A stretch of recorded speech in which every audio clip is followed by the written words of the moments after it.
5763. Now, your host for Public Pulse, Floyd Whiting. Good morning and welcome to Public Pulse. There is snow in the forecast for the wee hours of tomorrow morning. We're talking around 1 a.m., 2 a.m. Those storms may begin tonight with a little bit of rain, so be careful. Head out a little early on your commute tomorrow morning. I know I'm going to give myself about an extra half hour because, boy, those roads might get a little nasty out there.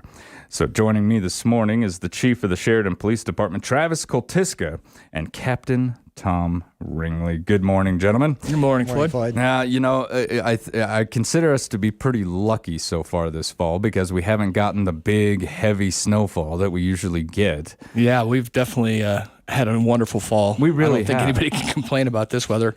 This year, a bit of an oddity in the state of Wyoming. We had a beautiful long spring, and now we've had this beautiful long fall, but inevitably, winter is coming. It's coming. Happy November. Yeah, exactly. At least we got all the way to November. Yes. Right. Usually, I can remember trick-or-treating in the snow as a kid. Now, I think this might be the stick-around storm for the year. I've looked at the temperatures that are coming up. Their best guesses, anyhow, and it looks like it's not going to get above 65 for quite some time. So this one might be here for good. We've also got another Halloween in the bag. When we look at the overall night, how did actual Halloween night itself go? Halloween was a great night. There was no incidents whatsoever involving the police department. Seemed like everybody was out having a good time, trick-or-treating. How cool is that? Beautiful weather. Kids were able to, stay out. So it's a little earlier on a school night on a Monday night. It's not the ideal one, but as far as the police department, most of the activities that we would be involved in, the parties involving adults and alcohol consumption occurred over the weekend. Yep. And it was a normal weekend. I would say nothing out of the ordinary regarding this holiday. That's fantastic. That's good news. We've kind of had a good year, Captain. I mean, we had a great YO rodeo. We had great parade. We did, and it's a lot of it's down in the community. I think not seeing a lot of value in this pouring alcohol down people's throats anymore, but enjoying oneself in kind of, for lack of a better term, in a more classy manner. Even on Halloween weekend, we only had one DUI. Oh, wow. Wow. Which is below average for a weekend. Usually we'd anticipate 2 or 3. So everyone did a great job in getting where they need to go safely and getting home safely. And that's a reflection on what a good community we have. The main theme of last weekend was actually either involuntary commitments or people requesting to be transported to the hospital. I think we had 6. Oh, really? Of those types of calls. So our guys were tied up quite a bit on Saturday and Sunday, but there were no alcohol-involved crashes and only one DUI, so good job to everyone. Captain, we've talked about this a little bit before, and I know what we're hoping for, but have you seen the culture begin to shift? We were talking about that regarding like the YO rodeo and the summer celebrations that back in the 70s, 80s, and probably much of the 90s, it was kind of about let's hang out with our buddies, let's get kind of messed up this weekend. But now that's not really the case. It's more of like a family. I think a lot of it's attributed to the retailers. For example, there's a new establishment in town. I won't name it, but they've asked for very frequent walkthroughs from us. Really? Yeah. So people are reaching out to us, asking us to walk through, not to arrest people, but just to remind people that we're around and if there are any problems, that people relax and focus on having a good time rather than engaging in any type of conflict. So the liquor dealers, for lack of a better term, done a wonderful job in not over-serving and also helping keep the peace. Have you seen the majority of the individuals who serve, have they taken TIPS training? Yeah, by ordinance they have to. By ordinance they have to. Within Okay. a certain amount of time, and they've been really good about calling us and getting their people in, and we're in the process of approving liquor license renewals, and most of them attached their certification cards for their staff, and they're all up to date, and they're just doing a great job. That's fantastic to hear, because that really does kind of change the environment, doesn't It's a team effort. Yeah. I mean, like I said, we both said before, we have no desire to arrest our way out of a problem. We want to solve problems through collaboration and education. And you feel that as a department, we're really seeing this kind of take place, really settle in? I think so. An indication, our DUIs are down as a whole. I know we discussed them a few shows ago, but even from the prior, we measured our data in 56-day increments, because that's how long our shift rotations are. And so we just completed a 56-day rotation when teams rotate from days to nights and nights to days, and DUIs were down quite a bit. So everything's trending the way we want it to. It's not like we don't have proactive officers that are highly motivated. It's that we're not finding the problems. So that's amazing. Hopefully we can continue the trend.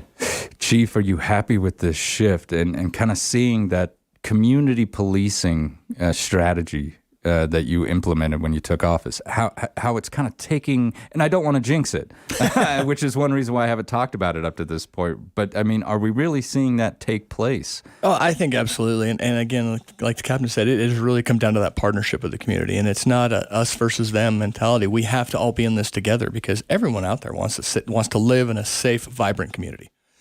Doesn't matter what your occupation is. I guess I shouldn't say that. If you're a criminal, if that's your only occupation, maybe not so much. But everyone who lives in this town lives here because of the quality of life that we have established as a community. It's not one person or one entity that's responsible for that. It really is a partnership, and we really want everyone out there to understand that the police department's philosophy is that we're in this together, and we want to be a resource to help everyone in the community make it what it is and make it better every day of the week. One in our mission statement is to positively affect the quality of life of our community members.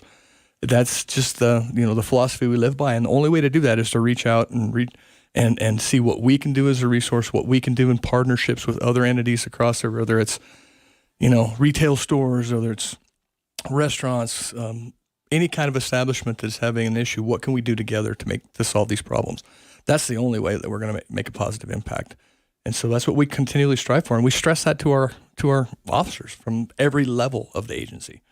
This is our job, is to work in partnership, and oftentimes, we still have that enforcement component of our job, and that will never ever go away. But when it comes to problem solving, we have to be problem solving oriented and really minded that we can't do this by ourselves. Yeah.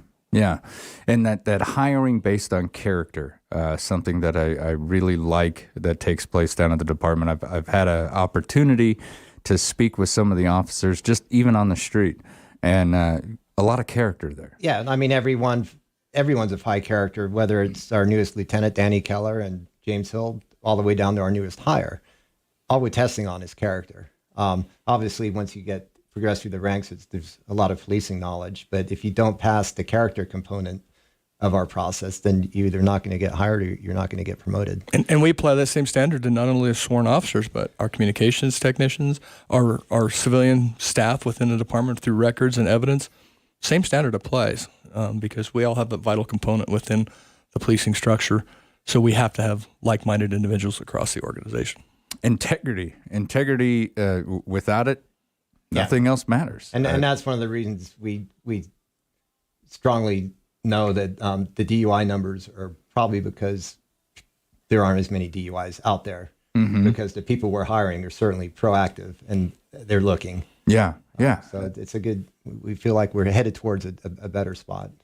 And if everybody keeps doing their part. Yes, especially over the upcoming holiday season. Let's not, a tragedy is a tragedy any time of year, but let's not even get drunk and hit someone else's car and have them to have to deal with that over the holiday season. Absolutely. Or any other time, but especially this time of year. It's a great time of year, but it comes with a lot of stress. Yeah, it just takes one person self-absorbed person to ruin stuff for everyone else. Speaking of the department itself and new hires, and there's been a lot of movement up there at the department. Now, what's changed? Well, we recently moved Officer Aaron Hartman into the Detectives Division. So the Detectives is overseen by Lieutenant James Hill. And we've had staffing has been a challenge across the country for law enforcement. It's been no different for us here in Sheridan. We're at a staffing level now where we could fill that detective's position. So Officer Harmon tested for it and was selected for appointment to the detective's role. Now, when it comes to that, what is the Criminal Investigations Division?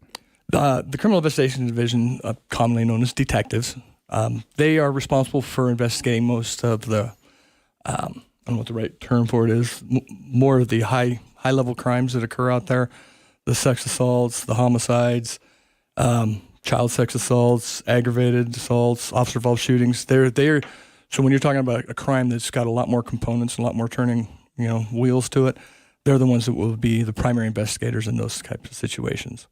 There are oftentimes these crimes that if they don't occur, if they occur in the evening hours, they're on call all the time, so they'll call out to provide additional knowledge, additional resources to the patrol division.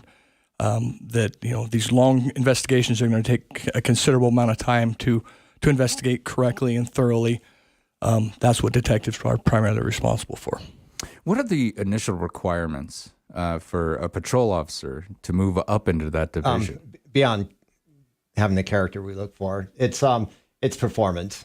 We evaluate past performance because the best predictor of future performance is past performance. So in Aaron's case, he's been with the Sheridan Police Department for 6 years.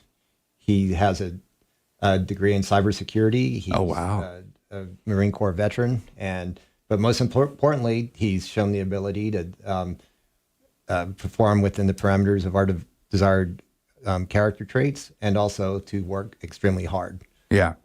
He has very strong communication skills. He's great when meeting with the public, but he's also very focused, and he keeps his eye on the ball at all times. So we're really excited about him. The major change for him is that he's going to have more time and some more resources to investigate cases. I mean, we always say an arson's an ag assault, is a homicide, is a DUI. An investigation's an investigation. We expect people you just have to run down all leads. Yeah. No crime requires more than the other. But having said that, our detectives do get extra training and interviews, which is probably the most important training we do for our investigators. Is just the ability to interview people and read responses they receive, but also homicide training. Aaron is, I think, the first training we have slotted for him is to be able to download information in cell phones. With a warrant. Which is where his cybersecurity and computer science background will come in, be useful to him. So his major resource would be the sheer amount of time he has to pursue leads. What a fantastic resource to be able to, and I can only imagine. I don't work in computers, but I know people who do.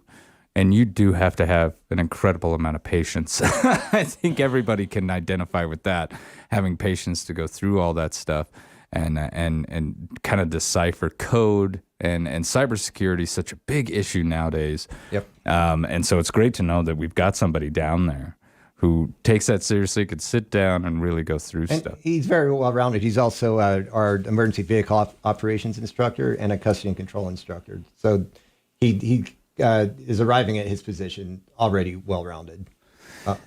Now, in the past, and I'll just make this a quick question, and I'm not saying that you do it with everybody, but you two have been on the force for so long, and you've got so much road underneath you, that are you able to really look at someone as they come in, they pass the character test, but you see something in them, you're like, you know what, that individual will probably end up being a detective. I can see it.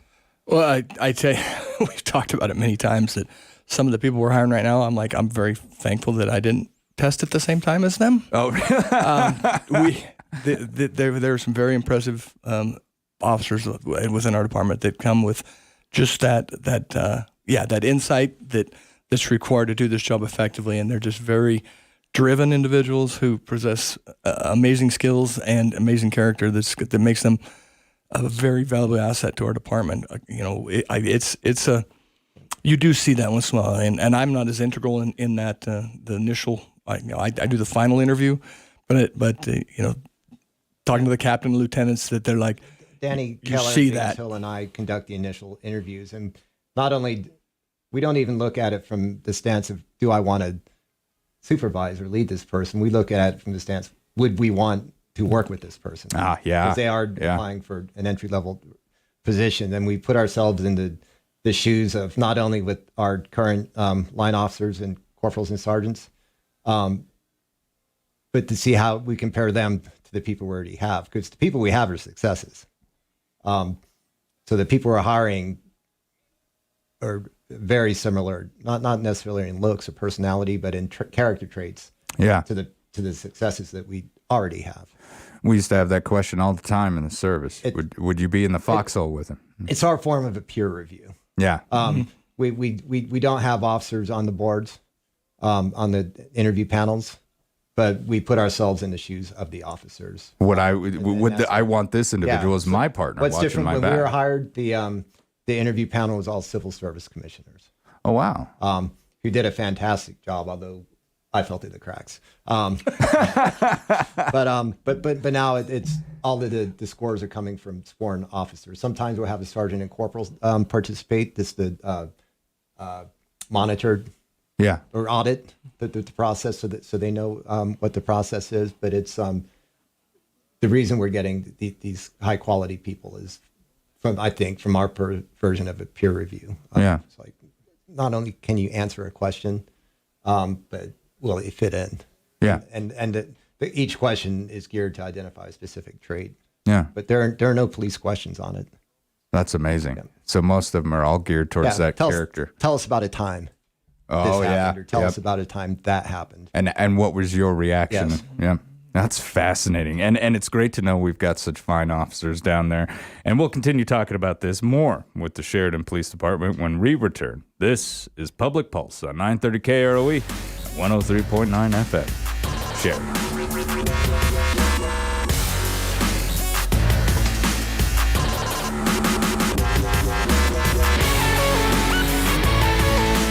I'm Shelta Ramber. I'm asking for your vote on November 8th for School District 2 trustee.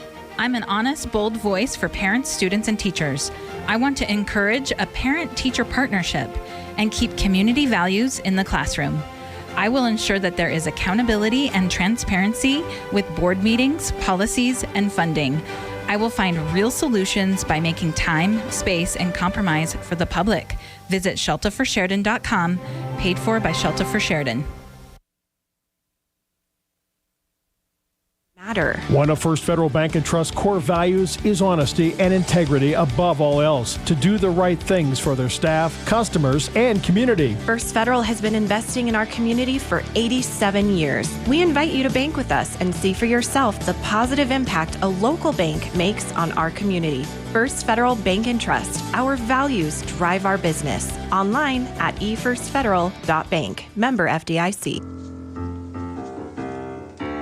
Ever feel like the traditional Republicans' only job is to lose gracefully? They talk about small government and low taxes, and then they compromise away our republic. When Democrats win, we get skyrocketing inflation and the sexualization of our children. Maybe, like me, you're fed up. It's high time we stood up for traditional values and the conservative policies that we know are effective and that benefit all of us. I'm Ken Pendergraft. I am the Republican for Wyoming House District 29, and I need your vote to help end politics as usual.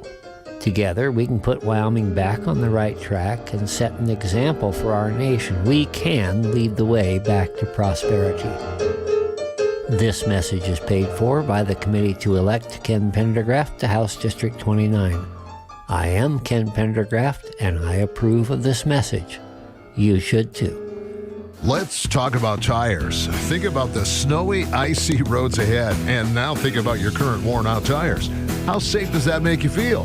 Well, lucky for you, Midas Tire and Auto has their best tire sale all year going on now. Buy 3 tires, get 1 free. That's 25% off. And the best part is if you aren't ready to put your tires on right now, Midas will hold them until you're ready. How great is that? Don't miss the big tire sale going on now till November 15th at Midas Tire and Auto in Sheridan. This week on the Weekend Sports Wrap podcast, we go through a couple MLB news and notes as the World Series rolls on. The Brooklyn Nets in the NBA, unmitigated disaster. Woof, we talk about that. And then the NFL, we recap Week 8 and some crazy NFL trade deadline fiascos that happened during the episode. So make sure you tune in to the Weekend Sports Wrap podcast on SheridanMedia.com, PodcastWyoming.com, or wherever you get your podcasts.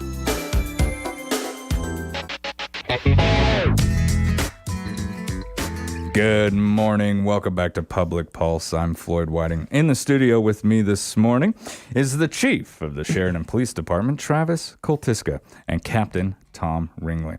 We're discussing the promotions that have taken place over at the SPD. Now, we've been talking about a couple different divisions. Becoming a detective, which is a big move. A lot of responsibility comes with that position. But there's also another department that bears just as much responsibility, especially when it comes to individuals having to go to court or gather evidence. Records.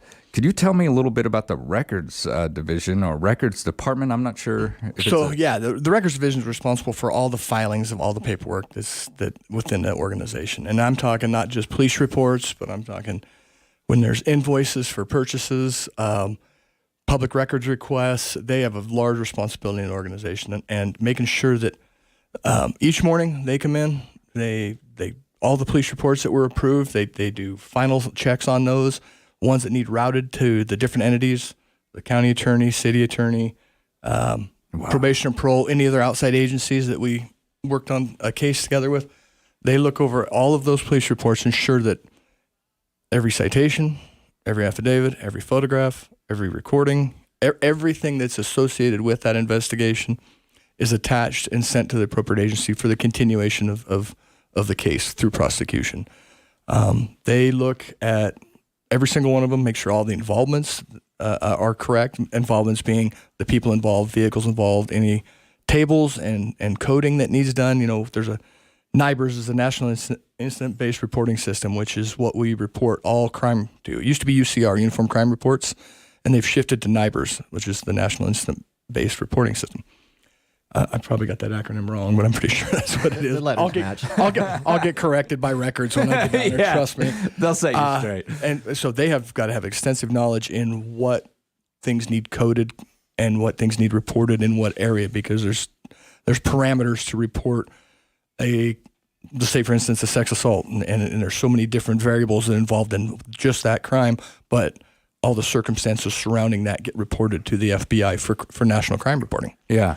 They've got a lot of knowledge. A lot of knowledge of our report management system is integral, and there's just a lot of different things. So this mid-August, we were fortunate to hire Julie Hyde into records. Julie came to us with great experience.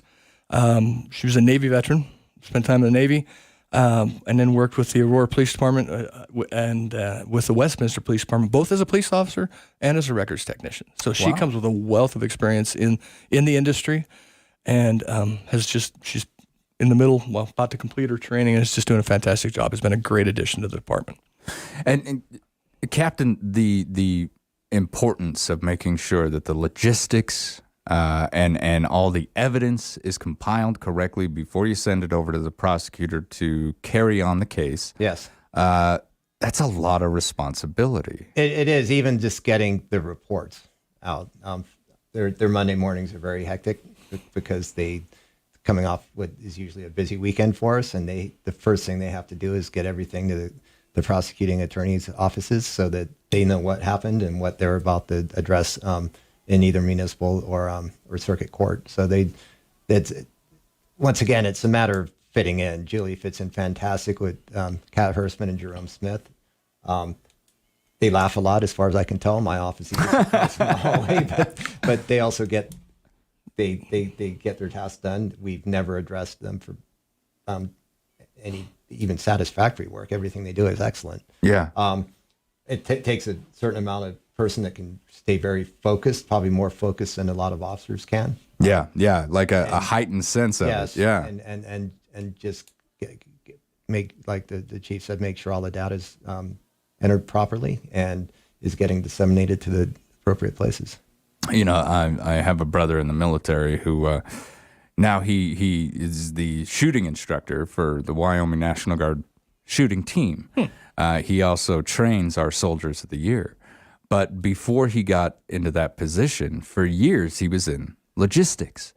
And you know, you think about joining the military, throwing the uniforms on, joining the police force, throwing the uniform on. You think adventure, you know, a little bit of excitement and maybe a lot of adrenaline.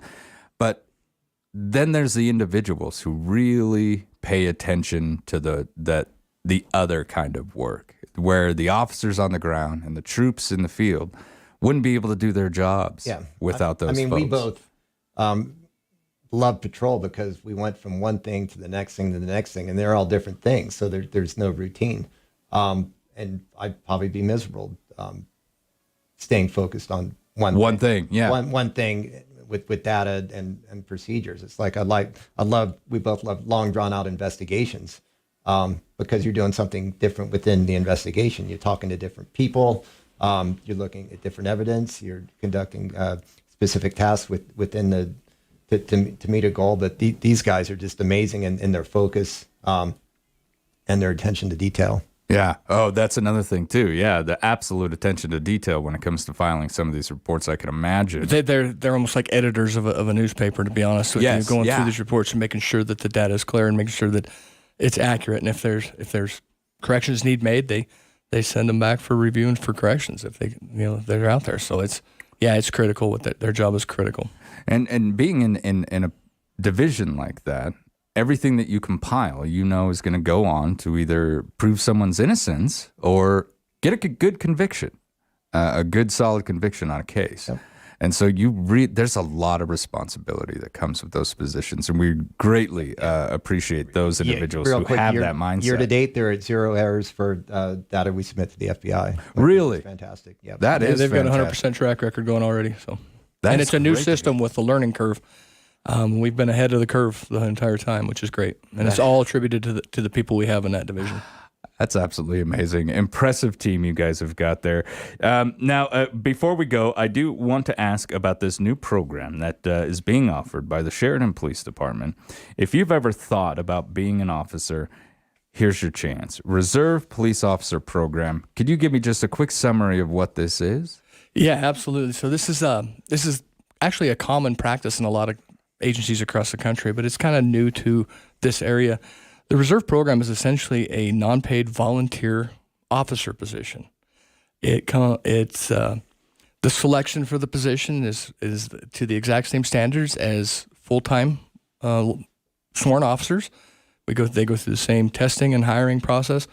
But what this does is allows people who have that interest, have that same character drive, want to give back to the community, but maybe are very satisfied in their career, but just want that additional, I don't want to call it responsibility, but that additional opportunity to help out the community, and have always been interested in law enforcement.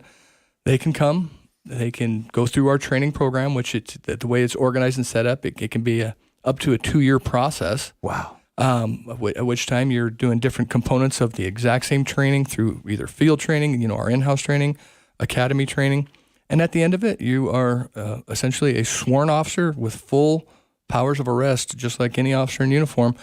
And we ask that you come in and work a shift a month in different capacities, whether it's call taking or most of the time it'll be in the uniform position with a patrol car doing patrol functions. And just an opportunity for those that want to give back, but don't want to leave their current profession. Yeah. And we've had people in the community already ask about this. So, and currently we're very fortunate we're implementing this program with a former officer, Megan Phillips. We're going to get the ball rolling with this one right now.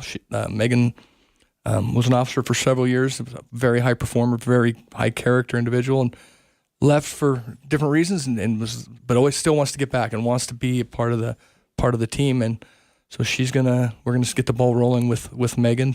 She's maintained her certification both as a dispatcher and as a police officer, a reserve officer. So it'll be a pretty smooth transition, I think. Yeah. But it's just a good way to augment, especially on a busy weekend. You're anticipating a holiday weekend, a busy weekend, large scale event. Also, just to augment some of those weekends where, we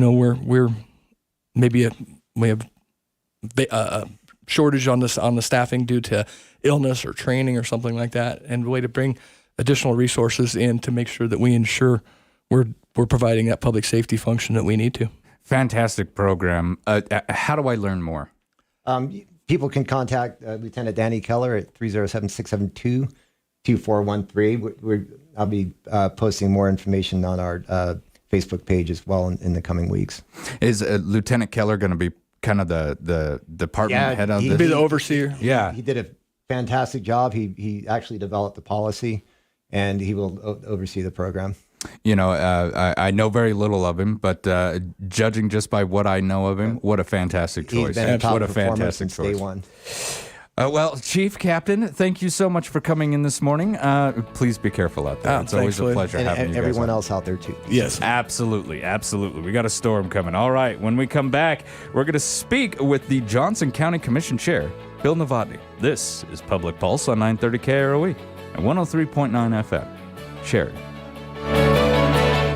Hi, this is Chance Harris. And I'm Laura Witchick. Did you know Harker Mellinger provides services to help you with your payroll and accounting problems or business concerns? Schedule an appointment today to discuss how our professional staff can find the solutions that work best for you. Harker Mellinger has been providing quality service for Sheridan area businesses for over 37 years. Remember, you get our exclusive fixed fee, 1 monthly fee, unlimited phone calls and meetings. Call Harker Mellinger today, 672-0785. What would Christmas be without tradition? Without the comfort of home, the joy of family, and the smiles of children? Sheridan Media welcomes you to open your heart this year during the 25th annual Christmas Wish campaign. Due to temporary circumstances beyond their control, some families, friends, and neighbors will struggle to make ends meet, let alone have a Merry Christmas. It is tradition for the Christmas Wish campaign to bring the spirit of the holidays to those individuals. In the past, we have assisted several people with everything from bills to food, clothing, Christmas trees, and toys for children. Please send your Christmas Wish nominations and donations to P.O. Box 5086 Sheridan, or submit them online at SheridanMedia.com as soon as possible. All wishes must be submitted in writing and must include your name and phone number. There are follow-up questions our committee will need to have answered to properly assess each wish. Wishes must be received by Friday, November 25th. Partners for this year's Christmas Wish campaign are Atlas Chiropractic, First Federal Bank and Trust, Heartland Kubota, Advanced Auto Body, A-Line Roofing and Exteriors, and Wyoming Corporate Office. Sheridan Orthopedic Associates continues its over 50-year tradition of surgical excellence in Northeast Wyoming and Southern Montana with the addition of Dr. Jory Wasserberger, a Wyoming native, and fellowship trained at the Mayo Clinic in Orthopedic Sports Medicine. Dr. Wasserberger joins a team of highly rated surgeons providing spine, sports, hand, hip, knee, and shoulder surgery, joint replacement, and more, including emergency care 24/7, 365 days a year. Visit us at SheridanOrtho.com to learn more. Every 4 years, the citizens of Sheridan County have the opportunity to vote on the county's general purpose excise tax, known as the 1 cent optional. This tax is used to benefit every community throughout our county on things from social and health services to public facilities and infrastructure, including parks and pathways. For more information on the tax, please contact your elected officials or visit SheridanCounty1cent.com and vote on November 8th. Message paid for by Sheridan County.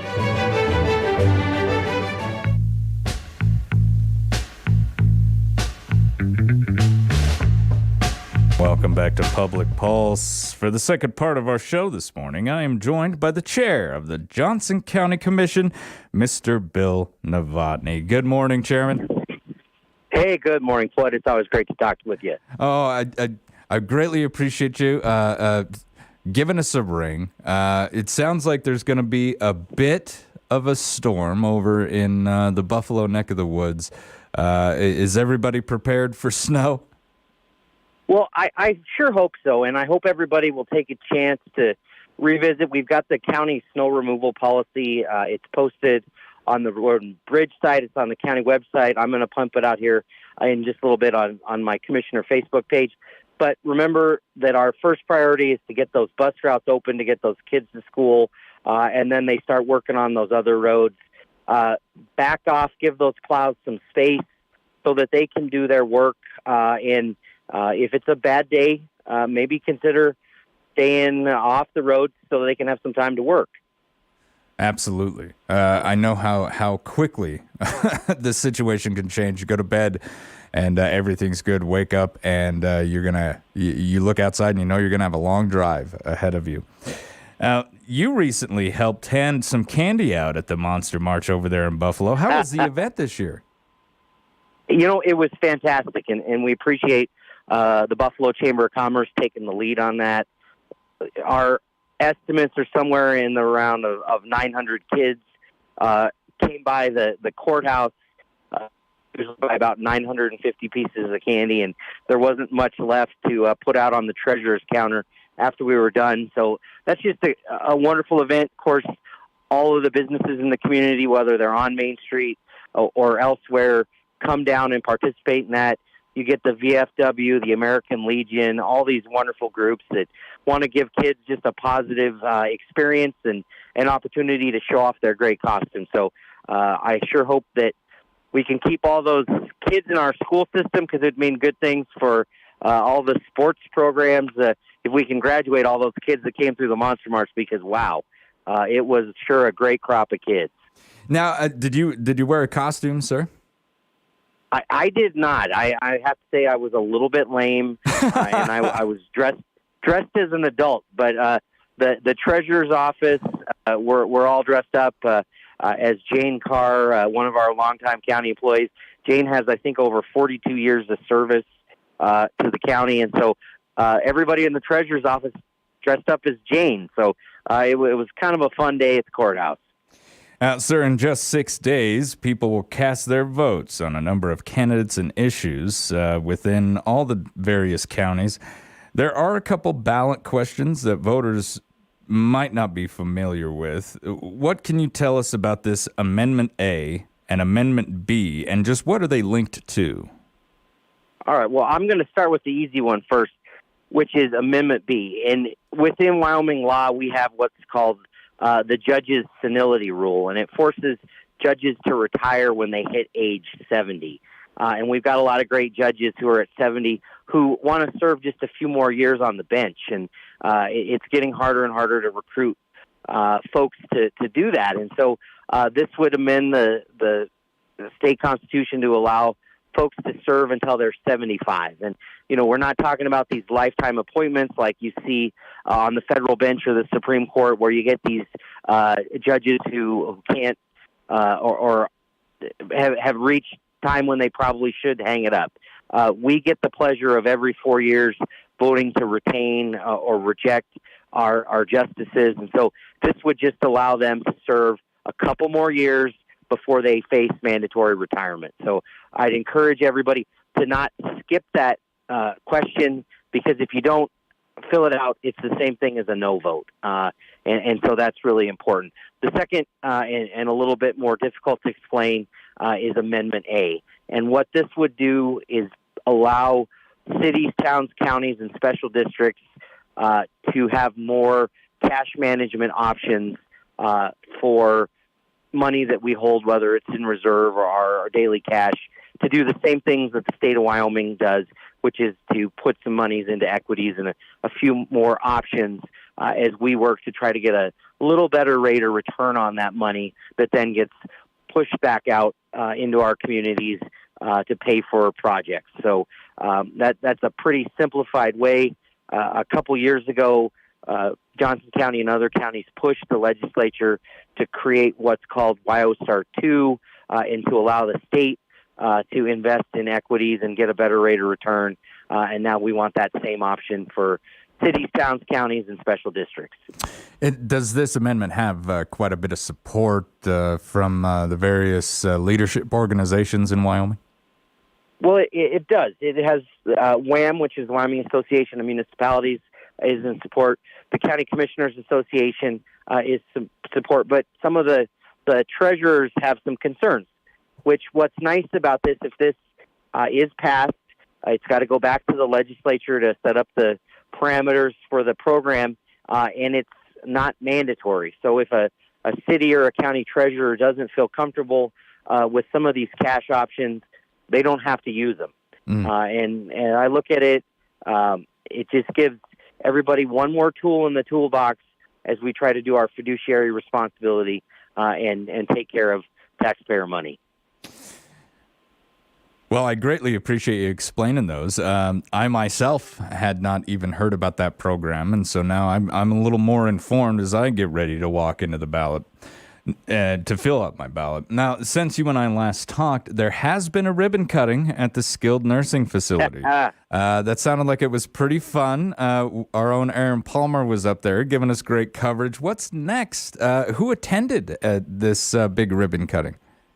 It was great. Obviously, Governor Gordon was there. Several members of the other, our state treasurer was there, Kurt Meyer. Very good representation in the Wyoming legislature. Really thank you to Senator Kinski and Representative Mark Kenner, who came over from Sheridan for that dedication.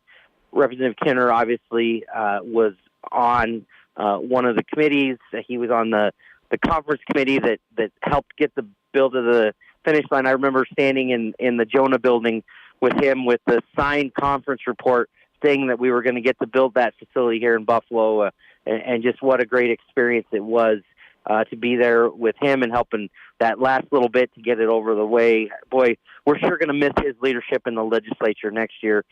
He is a great and honorable man, and we wish him and his family more time to be together. But just wonderful to be there and cut that. They let the oldest resident of the Wyoming Veterans Home, who's 102, actually cut the ribbon, and he jokingly said after that he might go look at the facility because he might want to stay there someday. 102 years old. That is absolutely amazing. Now, what's next for the Veterans Home? Well, they've got to finish up some work on Cottage 1, and then they'll go through some inspection process with fire and life safety and other things so that they can get occupancy ready, and then they'll start to put the staff in place, and hopefully we'll start to see some residents in those cottages before the first of the year. And what is kind of flying a little bit under the radar, and again, thanks to the legislature for the foresight of putting aside the match money and putting in the federal grant to the Department of Veterans Affairs, but the request to actually remodel and rebuild the domiciliary next. Wow. Really a big undertaking. You've got buildings over there that are inadequate for the care of our veterans. There is an elevator that regularly breaks down that makes it hard for some of the veterans to get to their rooms because they have mobility issues. You have some veterans up there who don't have their own bathrooms. And I think that those folks deserve those little things that give them that little bit more dignity as they're living out the life and being repaid for their service. So it's just so critical that we get the final funding from the Veterans Administration and then begin the process of working on really rebuilding that. This was a project that was identified several years ago by the state of Wyoming as a top priority. They went and fixed the deficiencies they had at the state hospital. Then they went to the Life Resource Center in Lander and addressed some major issues at that campus. And now it's time to finish out the work at the Veterans Home and get the domiciliary up to standards that it needs to be so that those veterans who aren't quite ready for skilled nursing have a wonderful place to live and recreate and be part of our community. Absolutely. I look forward to seeing some of those improvements being done out there. I've been out to that facility a couple of times just covering news stories. I think that could probably do with a little bit of work for the guys and girls who were calling that place home. Like you said, they certainly deserve it. Sir, we've only got about 4 minutes left, but I did want to ask you, because we didn't get a lot of time to cover some of the upcoming bills that you may be watching before we go to legislation next year. You've always been great about helping folks to understand some of these more complicated issues. What bills will you be watching go through committees, and what bills have you helped develop this year? Well, the Commissioners Association, the Treasurers, and the Assessors Association are obviously all watching property taxes. We know that's on everybody's minds. I watched my own property taxes go up 36%. Wow. You're dealing with inflation on top of that, and so it's making for some difficult decisions as you're balancing the checkbook each month. So The Revenue Committee is going to meet in a few days and kind of finalize their recommendations to start the process of getting some property tax reform. So that be first and foremost on my mind. And as they get their bills finalized at that last meeting, when we visit in December, Floyd, I'll update you and your listeners on what they've decided. And just remember that doesn't mean that some of the legislators can't bring their own fixes to the property tax system. And I want to thank the legislators who have taken a real interest in this.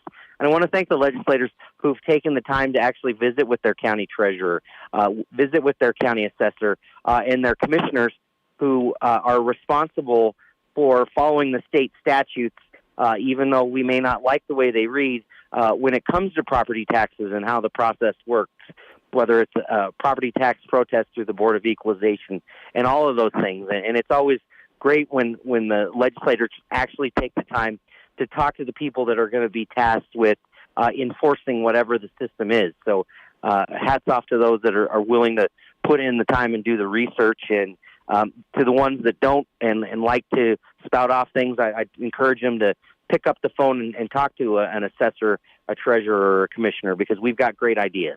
Absolutely. Now, for those individuals out there who may feel like they're powerless, I've always wanted folks to know that they're not. What would you advise to them when it comes to addressing this issue and their local legislators? Well, pick up the telephone. Talk to Representative Craigo, Senator Kinski. If you don't live in their districts, the other senators, whether it's Senator Beitman or the other couple of representatives that cover the Sheridan area. Visit with them about your concerns. If you don't have time to talk to them on the phone, send them an email. But if they don't hear from you directly, sometimes they miss key points. And, we all want to be activists and remember that being an activist doesn't mean just posting something on a social media site. Actually taking the time to visit with your legislators about your concerns. That's the best way to be involved. And you'll find that these folks are dedicated. They live in our communities. They care, and they're willing to listen if you're willing to sit down and talk to them. Absolutely. Sir, I greatly appreciate you giving us a ring. I'm glad you had fun during Monster March, and thank you for keeping us informed on that skilled nursing facility. I'm extremely happy that she's opened up now.